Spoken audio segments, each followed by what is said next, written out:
आखिर ये क्या हो रहा है? क्या भगवान जगन्नाथ फिर से किसी अनहोनी के होने का संकेत दे रहे हैं, या फिर वह अपने भक्तों को सतर्क कर रहे हैं किसी बड़े अनहोनी से बचने के लिए? आखिर कौन सी है वह घटना, चलिए जानते हैं आज के इस वीडियो में।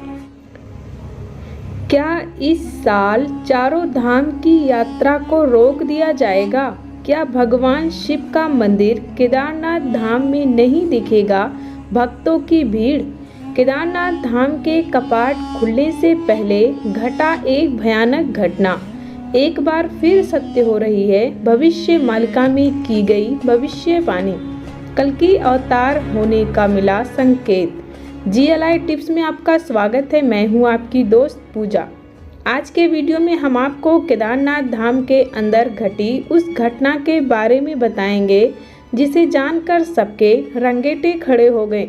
आखिर क्या है वह घटना जो भविष्य मालिका की भविष्यवाणी को भी सत्य होने का दावा कर रहा है? जानने के लिए वीडियो को अंत तक देखें। दोस्तों, भगवान शिव के 12 ज्योतिर्लिंगों को दुनिया भर में स्थापित किया गया है। उन्हीं 12 ज्योतिर्लिंगों में से एक है केदारनाथ धाम, जिसे चारों धाम का अहम पड़ाव माना जाता है। केदारनाथ धाम यमुनोत्री, गंगोत्री और बद्रीनाथ को छोटा चार धाम भी कहते हैं। बद्रीनाथ धाम की यात्रा करने वाले ज़्यादातर श्रद्धालु केदारनाथ धाम की यात्रा करने के लिए जरूर आ जाते हैं, क्योंकि केदारनाथ धाम को दुनिया के चारों धाम में महत्वपूर्ण स्थान दिया गया है। परंतु इस बार चारों धाम की यात्रा शुरू होने से पहले केदारनाथ धाम में एक ऐसी अनहोनी हुई है जिसके होने की किसी ने कल्पना भी नहीं किया था।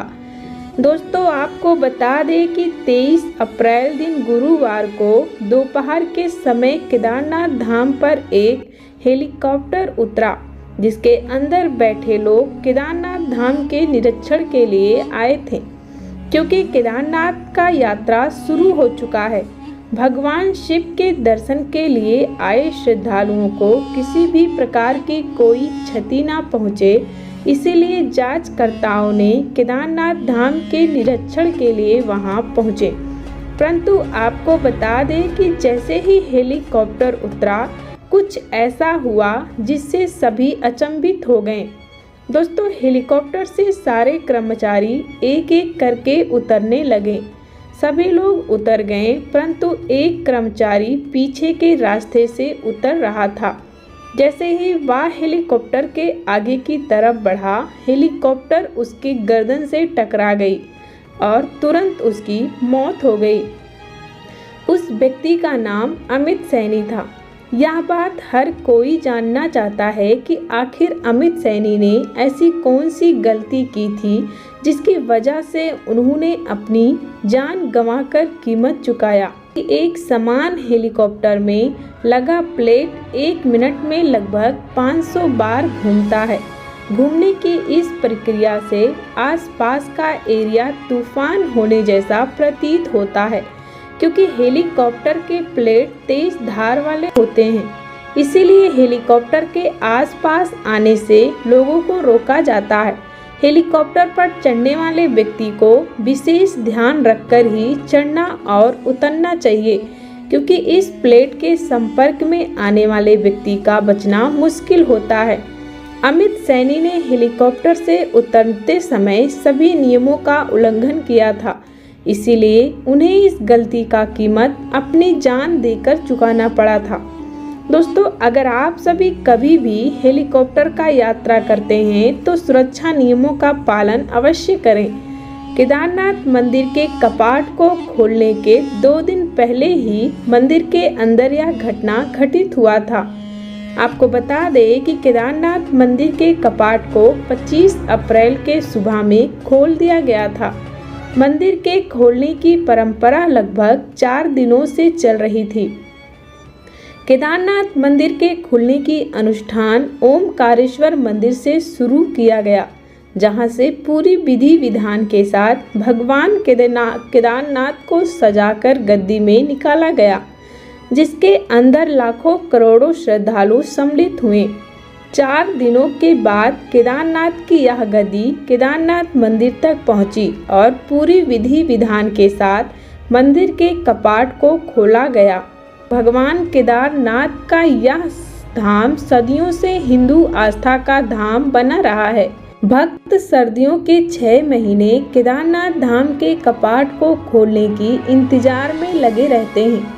जैसे ही मंदिर का कपाट खोला जाता है, यहाँ हजारों से ज़्यादा श्रद्धालु उपस्थित हो जाते हैं। बद्रीनाथ धाम के दर्शन करने आए श्रद्धालु भी केदारनाथ धाम के दर्शन के लिए पहुँचते हैं। जिस प्रकार सर्दियों में बद्रीनाथ धाम के कपाट बंद हो जाने के बाद भगवान बद्री नारायण की पूजा जोशी मठ के नरसिंह मंदिर में किया जाता है, उसी प्रकार केदारनाथ धाम के कपाट बंद होने के बाद भगवान केदारनाथ की पूजा ओखी मठ के ओमकारेश्वर मंदिर में किया जाता है। ओखी मठ को भी एक महत्वपूर्ण तीर्थ स्थल के नाम से जाना जाता है, जो कि रुद्रप्रयाग से लगभग 41 किलोमीटर की दूरी पर स्थित है।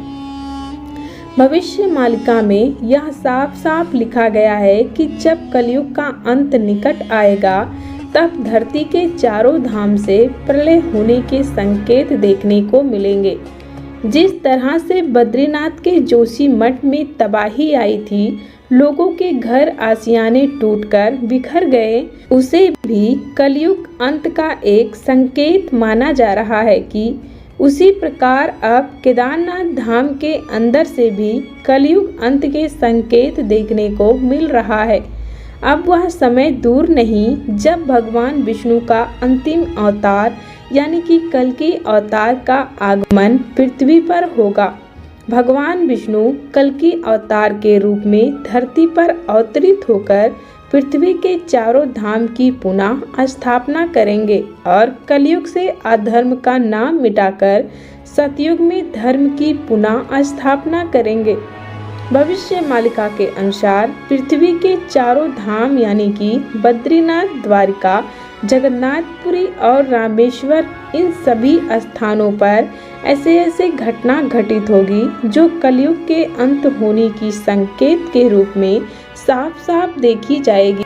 दोस्तों, हमारा ये मकसद किसी को डराना नहीं है, बल्कि आने वाली घटनाओं से सचेत करना है। जानकारी आपको कैसा लगा हमें कमेंट सेक्शन में कमेंट करके ज़रूर बताएं। चैनल पे नए हैं तो चैनल को सब्सक्राइब करें। धन्यवाद।